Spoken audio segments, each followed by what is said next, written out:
What's going on, YouTube? JT Born here, and welcome back to another edition of my DC comic book reviews. And in today's video, we're going to be talking about Batman issue number 115, written by James Tynion IV, with the backup Batgirls storyline written by Becky Cloonan.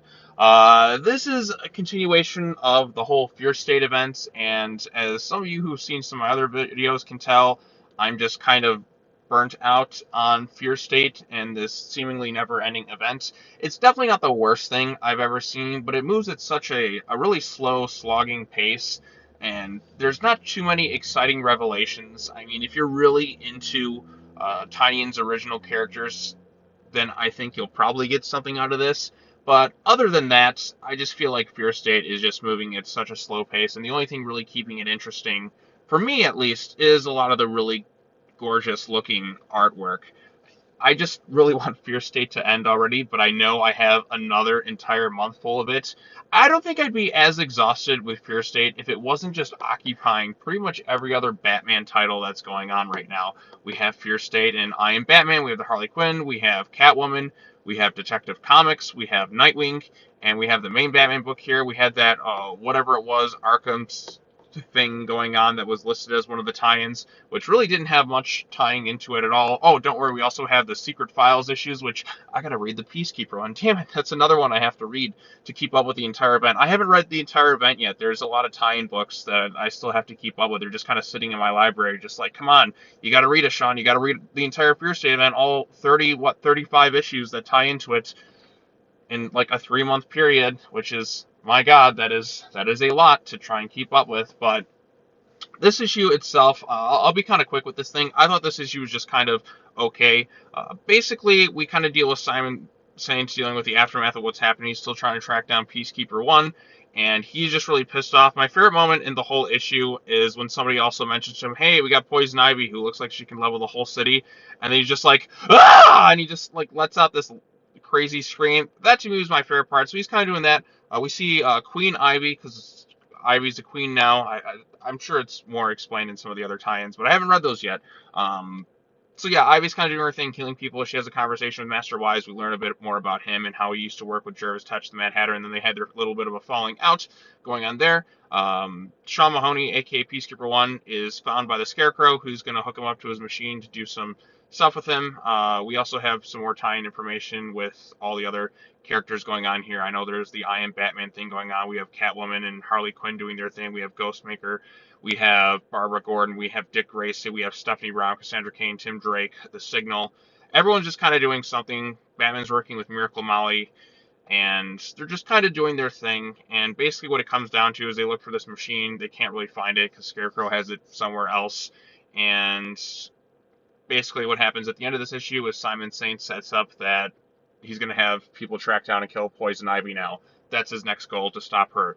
And that's basically it. That's part 4 of Fear State. So again, not too much momentum's really moving with the story. It's just moving at a very, very slow pace.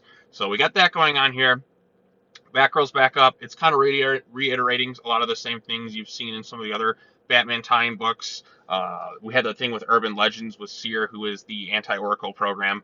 I had just read about this thing in the Nightwing backup, which was kind of an incomplete, or really wasn't like, didn't really have much of a complete ending to that story, because it just tells you, go ahead and read Batgirls for the next thing, even though we still got a third part in that Nightwing 3-part storyline that has to tie into Fear State.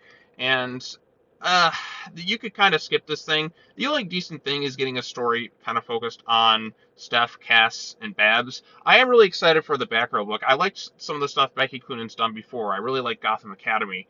But this backup issue is something I felt like I could kind of skip. It's not really much of an engaging story because it's all linked to Fear State. And I am just so tired of Fear State at this point that I just kind of want it to end. If you're really into Fear State, that's good for you. It's just kind of a lackluster event for me. It's not the worst, most horrible, horrendous thing I've ever read. The artwork looks fantastic for a lot of these stories. I really love the art. But the story itself, I don't find the Magistrate that interesting of characters. I didn't quite care for them in Future States, and Simon Saint is not really much of an exciting villain. So many of the issues just kind of repeat the same things. I remember there was that long stretch where we'd have the same exact opening for every Batman issue, with Scarecrow saying some gibberish to Batman, like in a flashback, or like a future forward, whatever it was, and then it would just kind of do like the same repeating thing over and over again. We're just moving at a slow pace with this thing. You'd think with this event it'd be a really fast-paced issue constantly through everything. Considering they have like 30 something issues to tell this story that really didn't need it. But again, we're just moving at a slow pace with all this stuff, and the only thing really kind of saving this kind of okay storyline is some of the gorgeous artwork. So those are my quick thoughts on it. I don't mean to kind of drag this thing on for too long. What are your thoughts on Batman 115? Tell me your thoughts in the comment section down below. Be sure to like this video, share it with your friends, subscribe to the YouTube channel for more content, hit the bell for notifications. Be sure to come back tomorrow, which is Monday, as I will be trying to cover more of the Batman tie-in books. I'm going to try and knock out a few videos tomorrow if I can, because New Comic Book Day is on Tuesday, and that's when the Robin book comes out, and there's a few other Batman books. So I'm going to try and catch up with that, try to catch up with some of the other Batman titles. And once I catch up with Fear State, I'll be feeling pretty good, because I'm just really going to try and cover those tie-ins and then just kind of leave it at that. I don't feel the need to kind of review every single Batman-related comic book. I think that would just be kind of exhausting after a while. But anyways, tell me your thoughts on this. Yada, yada, yada, blah, blah, blah, blah, blah. I'm going to end this video now. As always, take care now. Bye-bye then, and I will see you all in the next video. Peace.